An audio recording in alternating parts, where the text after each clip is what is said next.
Hello, hello, hello. I know it's been a minute, right? Hi everyone, my name is Erin Relford. Welcome back to my channel, The Only Girl in the Room, which, listen, y'all have been showing out and I really do appreciate y'all. When I say y'all have been like watching these videos, actually like emailing me, contacting me on LinkedIn, asking questions, and I'm just like, I love the ROI. I love it. So I needed to get back to this. I needed to just, reconnect. I'm playing catch up for real, y'all. I moved from Los Angeles to the Bay, officially became a Valley girl, which, listen, this is like my second time. It's Valley girl times 2, okay? We went from working in entertainment in the Valley and now live in Silicon Valley and working for tech. And y'all, I love it. I cannot express I love being able to feel challenged again and motivated to, solve problems. Like, all of that's real. Keeps me busy, not bored, and like, this is all I ask for, as well as this. So I just want to like really kind of reconnect. And I know we were talking about the imprint series. We were talking about resumes. We were going to get into salary negotiations. And I figured, y'all, like, there are already enough people talking about these things. I would rather just like connect you to them, so in the show notes, I'll put people that I like to follow when it comes to these type of topics. However, I got some nuggets too. I got some secret sauce that I want to share with y'all. And it's about pivoting, getting from one position to the next when you're trying to get into tech. This is like the source of all of the questions that I typically get. Like, I work in healthcare, or I'm a social worker, or, I'm a business analyst, but I want to code. It's like, it runs the gamut, y'all. And to be quite honest, there is no one path to anything, but there is a way to do it, right? And I want to give you that secret sauce. Amateurs talk strategy.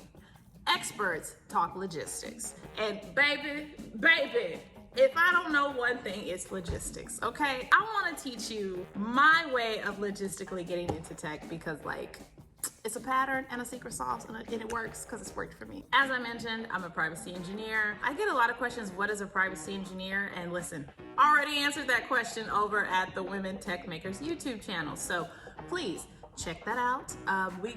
There are several episodes where we talk about privacy engineering and all of the wonderful things and industries that we touch. But how did I get into privacy engineering? How did I become a privacy engineer? Well, let me tell you, curiosity number one.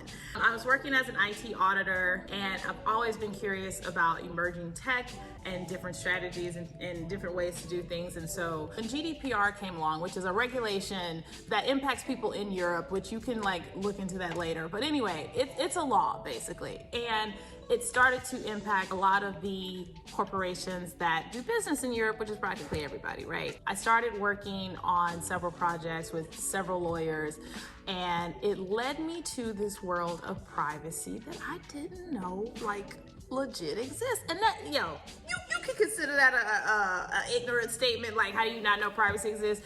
But I'm talking the world of privacy in which you see things through a different lens, both a technical aptitude, but also allows you to like get here, like humanize yourself in situations. Anyway, what I will tell you is, while curiosity, killed the game as far as like, you just need to be curious, in your current role, or maybe like what you're good at as far as skills, have you identified what in tech also relies on that same skill? That was the case for me. So in auditing, there are a lot of skills that are transferable over to privacy. And so as I started to work on these projects and started to see like, oh, I can do this work, the next thing I needed to basically ask myself is, am I ready to shed some skin for this? And what do I mean? In one aspect, it's gonna require work on my behalf to like, climb, right? Like, because I want to pivot from one thing to the next, and that requires energy. But am I ready to shed skin? In other words, was I ready to walk away from auditing? And that is a resounding yes. I love IT audit. It gave me what I have today. But baby, when I say like, people are interesting, and that is a world in which just like every other industry, like there are certain players that don't plan on leaving anytime soon. So like there's only so far that you're gonna climb when you look like me. Yeah, but that's another episode. We won't go into that. We're gonna keep this positive. I was ready to walk away from IT auditing. Yeah, I'm gonna turn my back on this. Yep. Not hard to do. We are moving forward. So that is what I mean. If you've identified like an area of tech that you think you want to work in and you think you have skills in it, you need to be able to be courageous enough to walk away from this thing here so that you can get to this thing here. That's all I'm saying. That's all I'm saying. So I identify that I want to work in privacy at this point, right? The next thing is I know what I know, but I don't know what I don't know. So for the things I didn't know, it was let me find the people who are either experts or knowledgeable in this space. I basically went to social media and said, who can I follow? First thing as far as privacy, one of my favorite talks, podcasts, meetups that I love is Privacy Infra by Transcend. Yo, they basically pull out people who are in very respective companies or doing something amazing in privacy and bring them in for these talks. It's a healthy discussion on nerding out basically in privacy. Second thing I did was I joined a community. So you know, if you talk to me like in real life, you already know I rep so hard for this Facebook group called Sister Circle Black Women in Tech. That space is so amazing. It's safe. It's healthy banter on all things tech, but also from Black women. And I cannot tell you, I have not found a space that exists like this one. I love all of the women that exist on that group. Check them out. Another community that I decided to get involved in was IAPP. It's the International Association of Privacy Professionals. And I found their group on LinkedIn, found out that they have like a whole segment for women, and I started talking to these people. So like I started to gather community where privacy is being talked about. Again, for the things that I thought I knew, I could get a better understanding from people who actually do know. And for the things that I didn't know, oh, here is a place to grow in. The next thing I needed to do was qualify myself. And I want to be clear. Nobody qualifies you but you. And what I mean by that is if you don't believe that you can be in this space, you're just like, it's just not gonna happen. It's just not gonna happen because you're just not gonna throw the same amount of love and energy which is required in order to be in the space if you don't believe that you can be there. So like that's number one. That sounds cheesy, but it is so freaking real. Getting back to it. I needed to feel qualified, and since I qualify myself and no one else, I found resources. One thing I was definitely clear about when I graduated high school was I don't want to go to college. I don't want to go to school. I hated school. But I was a high functioning individual and a high flyer. So mom was like, you are either going to the military or you're going to college. Pick one, but you ain't about to sit around here is what she told me. I went ahead and went to college. It took me forever to finish. But after that, right? After I had that BS, I was on my BS, okay? I'm serious. I was on it. But I also knew I was done. Like, I wanted no parts of a master's degree, no parts of a PhD. For all y'all that decided to do that extra work, congratulations. I'm glad it's paying off for you. That was not my path. That I had chosen a long time ago. I'm gonna get it another way. And as I said, there are several ways to one thing. This was mine. So what I started to do was look into what type of trainings or certifications can I gather around in privacy? And who are the leaders in that space? And in this case, it was IAPP. And don't get me wrong, ISACA also has a certification that is in relation to privacy, but IAPP, like, been out there in the space, been in the game, this is what they do, privacy. So I looked into the CIPT. It's a Certified Information Privacy Technologist. What does that mean? It's basically a certification that really does a deep dive, and I can witness this because I passed my certification. I can tell you about this? Okay, cool. It's basically, they cover security principles, they cover things within privacy as far as the data lifecycle and everything around that, from those who were pioneers in the space to like what they're doing today, right? And then it also even gets into a little bit of like what privacy programs look like and like the different frameworks. It's a lot. But the point is, it has that technical, like, you know, aspect of it, which is great. I passed my certification. I get my certification. Now you really can't tell me nothing because, you know, I got 4 of them to date. To date, I have 4. We'll see if we go any further. I don't know. We'll see. But the point is, degrees was not the path for me. I wanted to get it another way, and I did just that. After I've gotten my certification, it's like, all right, I know what I need to have in terms of skills. Check. I know I'm qualified because I've qualified myself. I deserve to be here. I deserve. The next thing is, all right, I've built my community. Cool. You know, I'm starting to talk to people in privacy, kind of get conversations going with them. I need to find a job. Find a job. How do I do that? And like, I don't have like real experience in privacy, right? Like I haven't been working as a privacy something. Catch that. I want you to pay attention. Just because you don't have that skill in your title does not mean that you can't work in the space, baby. Please, let's rewire our framing. Think outside of the box when it comes to, well, I want to be a software engineer, but all I've ever done was a receptionist. That don't mean nothing, baby. The only thing that's connecting the dots between you and the software engineer piece is your thinking, period. Anyway. Let me get off this soapbox because, yeah, the next thing in terms of finding a job was, how can I get my resume to basically let you know what I know that I'm qualified to do? And what I did to do that was I looked at all of the jobs that were listed out there. I also identified what industry I want to work in, right? Because for me, tech was the next adventure in my journey. So I looked at all of the jobs available, looked at what they were looking for in their key descriptions, actually applied those buzzwords, right, to the things that I was already doing in audit. An example of what this looks like would be going to LinkedIn, Googling privacy in the job career section and letting Facebook come up with a job that says privacy program manager. So I look at the job, I look at the description, I look at all of the little bullet points that they're asking for, and then I look at my current resume and say, of all the jobs that I've had, like, what would that look like in that role? And then I change the language, right? You change language and the verbiage to identify with the same buzzwords that they're looking for, because there's 2 things that's happening. One, you got to get past the algorithm or whatever, right? That's flagging your resumes to a recruiter. That's one thing. But 2, you also are now starting to speak the lingo, right? Because that's what it is when we talk about experts. Like, they're just really good at speaking the language of whatever that thing is. A software engineer is great at speaking the language of code, which, by the way, I'm not.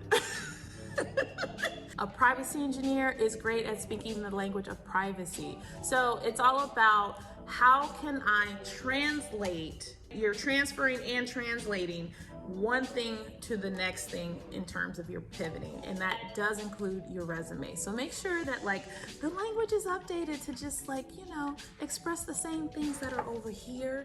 I'm not telling you to copy. That's not what you're hearing me say. What you're hearing me say is identify how whatever this thing they're looking for, what does that look like in your world, and transmit that onto a piece of paper. Okay, so I did that when it came to my resume, and then next thing you know, like, I'm starting to get hits from like everybody. I interviewed at Facebook, I interviewed at Apple, and it just so happened like those 2 jobs I had actually applied for, Google was the one that found me. And here's why. I had updated my LinkedIn, baby. Make sure that your resume also matches your LinkedIn. This is important. Start talking to a recruiter, and I even partnered, right, when I got the offer and it came to negotiation and salary, baby, I didn't take the first thing smoking. No, when do you ever do that? Except for when you're really trying to get out of a situation. Like, don't take the first thing smoking, including that offer. Calm down, Erin. This is very important to me. When it comes to a salary offer, you want to assess in that area, right, wherever the job is located. When it comes to what should I be paid? Listen, if you're in a receptionist job going from that to a software engineer and you're just happy to be making 6 figures, you're thinking about this wrong, okay? What you want to do is identify what is a software engineer being paid in that city. And if the average, I'm just gonna throw something out there, just, because different cities matter. If the average was $109,000, okay, great. That may be more money than you've ever made in a lifetime. But stop and think, what am I actually worth? Okay, so if they paying an average, if they're paying an average software engineer $109,000, baby, what are they paying you? Because you ain't average. How much am I actually worth? And sometimes people aren't greedy. Sometimes people are. So don't go out there and be like, well, I'm worth 150,000, knowing full well that within that average median, like 95 percentile is only making 135 in that city. Don't go out here asking for 150. Don't do that. Come on. Because now you're just being greedy and you want people to take you seriously. However, there's a little, can we put a little asterisk there? If I've done the work, I am a PhD in this profession. I've got so many certifications, or I have so much experience in X, and I am worth that 150, baby, then you put that number down and you fight for it, and you remind them of everything I just said, okay? So just as an asterisk, don't be greedy in the sense of asking just beyond what anyone in that field is making, with the exception of if you are the baddest thing smoking on this train of whatever, whether it be a software engineer or a privacy engineer, then you can ask for that money. As they would say, the rest is history. That was pretty much my journey to becoming a privacy engineer. I was already working as an IT auditor and started to work in the realm of privacy when GDPR actually dropped in 2018. And I was like, oh, there's a world that I want to go, progress in. And so I went and got the training. I built the community, and I even revamped my resume and my spaces, whether that be LinkedIn, social media, whatever, just to kind of curtail towards privacy, and then finally started getting the hits. And baby, when I say in partnering with some of the people that helped me with my salary negotiations, I did great, and I'm so grateful. And you know what's interesting about that? Everyone who helped me with my salary was a man. So just keep that in mind when it comes to, I only want to build community with women who look like me. Don't do that either. Don't do that either, because unfortunately, there are places and spaces where women like us are not there yet. And so there isn't anyone who can actually tell you what you should be paid or what you're worth in that space. So always keep your allies close, work with men. It's okay, trust me, it's okay. Even if they're white, it's okay. Work with everyone who's willing to work with you when it comes to progressing your career. That's my journey.